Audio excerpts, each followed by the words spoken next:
Telugu మీడియంతో IAS అవ్వడం సాధ్యమేనా అని చాలామంది నన్ను అడుగుతూ ఉంటారు. చాలామంది అయితే కనుక తెలుగు మీడియమా? అంటే ఐఏఎస్‌లో తెలుగు మీడియం ఐఏఎస్ ఎగ్జామినేషన్‌లో తెలుగు మీడియం ఉంటుందా? తెలుగు ఉంటుందా? అబ్బబ్బబ్బబ్బబ్బా! నానా యాగి చేసేస్తారు చాలామంది యాక్చువల్‌గా. నిజానికి తెలుగు కొంతమంది స్టూడెంట్స్ అయితే కనుక సార్ తెలుగు మీడియంలో మార్కులు పడవు sir, Telugu medium waste sir, Telugu మీడియంలో మెటీరియల్ లేదు సార్. అందుకని తెలుగు మీడియంలో చదవాలి అనుకుంటున్న స్టూడెంట్స్‌కి కొంత గైడెన్స్ ఇవ్వాలనే ఉద్దేశంతోటి తెలుగు మీడియంతో ఐఏఎస్ అనే పేరుతోటి ఒక చిన్న సీరీస్ లాగా షార్ట్లు చేయాలనుకుంటున్నాను మీకు. తెలుగు మీడియంతో ఐఏఎస్ ఈ టాపిక్ పేరు. ఇప్పుడు తెలుగు మీడియం తోటి ఐఏఎస్ అవ్వాలని మీరు అనుకుంటే మీరు చేయాల్సిన మొట్టమొదటి పని ఏంటో చెప్తాను. అసలు మీరు తెలుగు మీడియం రాయగలరా, ఇంగ్లీష్ మీడియం రాయగలరా అని సెల్ఫ్ చెక్ చేసుకోవడం. దానికోసం మీరు ఏం చేస్తారంటే ఏదైనా ఒక జనరల్ టాపిక్ తీసుకోండి.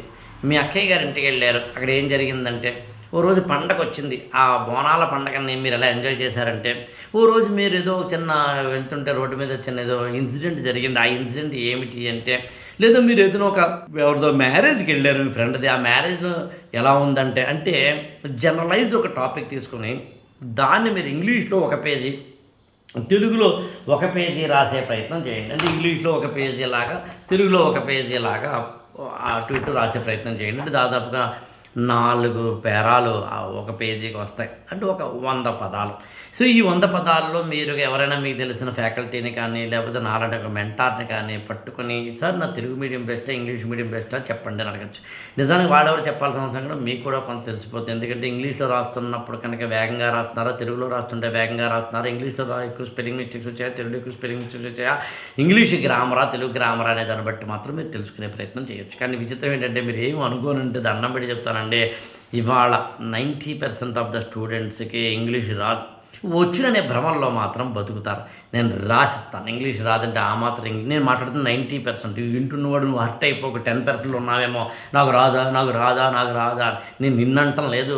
10% ఉండుంటావు. నువ్వు రానోడిని అంటున్నాను నేను. వచ్చిందనే భ్రమలో ఉన్నవాడిని అంటున్నాను నేను. ఇంగ్లీష్ అంటే అంత ఈజీ ఏం కాదు. తెలుగు కూడా ఈజీ కాదు. సరే ఇంగ్లీష్ మీడియంలో రాసేస్తానని అంత గొప్ప విషయం ఏం కాదు. చాలామందికి హీ, షీ, ఇట్ అనే థర్డ్ పర్సన్స్ సింగులర్ అయితే కనుక సింపుల్ ప్రెజెంట్ టెన్స్‌లో ఎస్ కానీ, ఎస్ కానీ వెర్బ్‌కి వస్తుందా?